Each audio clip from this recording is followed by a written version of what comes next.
ರೇಣುಕಸ್ವಾಮಿಯ ಕೊಲೆ ಕೇಸ್ನಲ್ಲಿ charge sheet ಸಲ್ಲಿಕೆ ಆದ ತಕ್ಷಣ ಕಮಿಷನರ್ ಬಿ ದಯಾನಂದ್ ಮಾಧ್ಯಮಗಳನ್ನು ಉದ್ದೇಶಿಸಿ ಮಾತನಾಡಿದ್ರು. ಏನು ಹೇಳಿದ್ರು ಕೇಳಿಸ್ಕೊಳ್ಳಿ.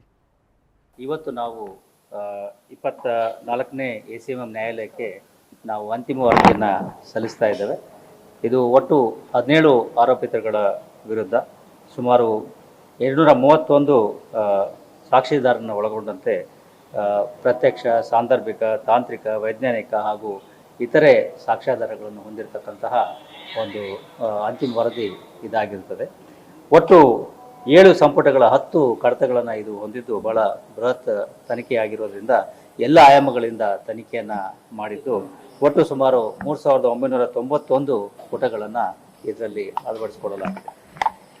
ಈ ಕೊಲೆ ಪ್ರಕರಣಕ್ಕೆ ಸಂಬಂಧಪಟ್ಟಂತೆ ನಾವು ಒಟ್ಟು 17 ಆರೋಪಿಗಳನ್ನು ಬಂಧಿಸಲಾಗಿದ್ದು ಅವರೆಲ್ಲ ಈಗಲೂ ಕೂಡ ನ್ಯಾಯಾಂಗ ಬಂಧನದಲ್ಲಿ ಇದ್ದಾರೆ. ಕೆಲವರುಗಳನ್ನು ಬೇರೆ ಬೇರೆ ನ್ಯಾಯಾಲಯಗಳಿಗೆ ಈಗಾಗಲೇ ತಮಗೆ ಗೊತ್ತಿರೋ ಹಾಗೆ ಶಿಫ್ಟ್ ಮಾಡಲಾಗಿದೆ.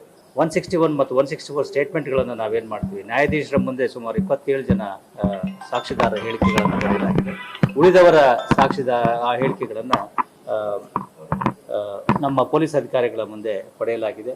ಅದೇ ರೀತಿ FSL ಮತ್ತು CFSLಗೆ ಅನೇಕ ವಸ್ತುಗಳನ್ನು ಪರೀಕ್ಷೆಗೆ ಕಳಿಸಲಾಗಿದ್ದು ಅವೆಲ್ಲ ವರದಿಗಳು ಬಂದಿದ್ದಾವೆ. CFSLನಿಂದ ಇನ್ನೂ ಕೆಲವೊಂದು ವರದಿಗಳು ಬಾಕಿ ಇದ್ದಾವೆ. ಒಟ್ಟು ಸುಮಾರು 59 ಜನ ಪಂಚರು ಈ ಒಂದು ಇದರಲ್ಲಿ ಇದ್ದಾರೆ. ಜೊತೆಗೆ ಇದರಲ್ಲಿ ಇತರ ಸರ್ಕಾರಿ ಅಧಿಕಾರಿಗಳಿರ್ಬೋದು ಅಥವಾ ಇತರರು ಇರ್ಬೋದು, ಅವ್ರನ್ನೂ ಕೂಡ ಸಾಕ್ಷಿದಾರನ ಮಾಡಿದೆ. ಉದಾಹರಣೆ ತಹಸೀಲ್ದಾರರು, ವೈದ್ಯರು, RTO ಅಧಿಕಾರಿಗಳು, ಎಂಜಿನಿಯರ್ಗಳು ಅವರನ್ನು ಕೂಡ ಇದರಲ್ಲಿ ಸಾಕ್ಷಿದಾರರನ್ನಾಗಿ ಮಾಡಲಾಗಿದೆ.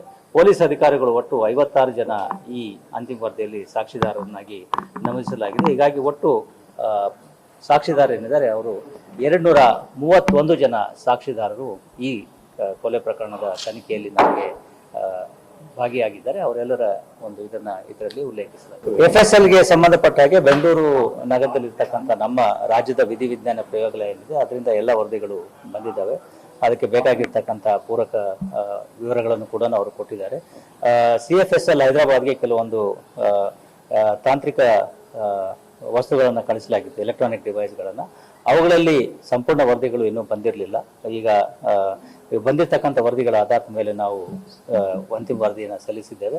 ಮುಂದಿನ ತನಿಖೆಯನ್ನು ನಾವು 174(3)8 ಅಡಿಯಲ್ಲಿ ನಾವು ಈಗಲೂ ಇಟ್ಕೊಂಡಿದ್ದೇವೆ. ಆ ವರದಿಗಳು ಬಂದ ನಂತರದಲ್ಲಿ ಅವುಗಳನ್ನು ನ್ಯಾಯಾಲಯಕ್ಕೆ ಸಲ್ಲಿಸಲಾಗ್ತದೆ.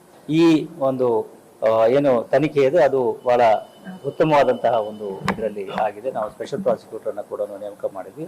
ಅವರ ಒಂದು ಅಣತಿಯ ಮೇರೆಗೆ ಎಲ್ಲ ರೀತಿಯ ಸಾಕ್ಷಿ ಆಧಾರಗಳನ್ನು ಅಳವಡಿಸಿಕೊಂಡು ಒಂದು ವಾಟರ್ ಟೈಟ್ ಚಾರ್ಜ್ ಶೀಟ್ ಅನ್ನು ನಾವು ಸಲ್ಲಿಸಿದ್ದೇವೆ. ಸರ್, ಈಗ ಟ್ರಯಲ್ಗೆ ಫಾಸ್ಟ್ ಆಗಿರೋ ಸ್ಪೆಷಲ್ ಕೋರ್ಟ್ಗೆ ಒಂದು ಮನವಿ ಮಾಡಿ ಅದೀಗ ಚಾರ್ಜ್ ಶೀಟ್ ಆದ ನಂತರದಲ್ಲಿ ನಾವು ಉದ್ದೇಶ ಚರ್ಚೆ ಮಾಡಿ ಚಾರ್ಜ್ ಶೀಟ್ ಆದ ನಂತರದಲ್ಲಿ ನಾವು ನಮ್ಮ ಕಾನೂನು ತಜ್ಞರ ಅಭಿಪ್ರಾಯವನ್ನು ಪಡೆದುಕೊಂಡು ನಂತರ ತೀರ್ಮಾನ